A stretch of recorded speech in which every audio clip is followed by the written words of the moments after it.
C'è chi non l'ha mai abbandonata e c'è chi, come me, aspetta la primavera. Sto parlando della bicicletta! La primavera è arrivata. Ormai lo sapete, se voglio trovare un bel percorso, lo cerco su gravel in Velendo Venice. Oggi percorrerò la Dama, un percorso di 63,4 km con 1040 metri di dislivello. Lascio subito alle mie spalle il meraviglioso centro storico di Conegliano per salire sul punto più alto della città. Si parte subito con una bella salita, ma c'è il castello a ripagarla.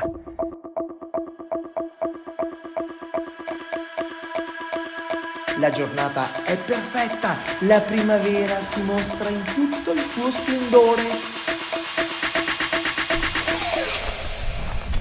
Eccolo, il famoso Cristo della Domenica. Il Signore viene qui raffigurato attorniato da numerosi strumenti di lavoro che gli causano delle ferite sanguinolente. Il messaggio è chiarissimo. Il giorno del Signore è sacro. Di domenica non si lavora. Mamma, papà, con la vostra smania di lavorare sempre, quante volte avete peccato? Per fortuna io sono integerrimo, farò sempre tanti giri in bicicletta la domenica che stimolano l'appetito. Sei arrivato tardi, cameraman. Ho già iniziato a mangiarlo. Per fortuna ho fatto delle riprese io.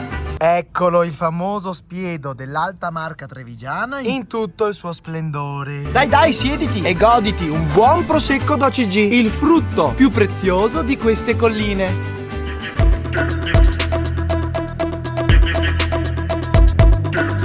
Arrivo a Pieve di Soligo e costeggiando il suo fiume ricordo con nostalgia gli anni del liceo. Bella la primavera, eh? Però non sai mai come vestirti. Togli il gilet, metti su la felpa, dopo fa massa caldo. Tira via la felpa, tira via la giacchetta, metti su il gilet e cava il gilet, metti su la felpa, e metti su la giacca e metti su il gilet. Le gambe non ha mai paura. Rimanere sempre idratati grazie alle fontanelle e non perdersi mai d'animo. La natura mi osserva e fa il tifo per me. Volete far bella figura con la vostra anima gemella? Un giorno le dite, dai che andiamo a fare un giretto, una roba semplice. La porti qui e... il molinetto della Croda è il posto perfetto per due innamorati.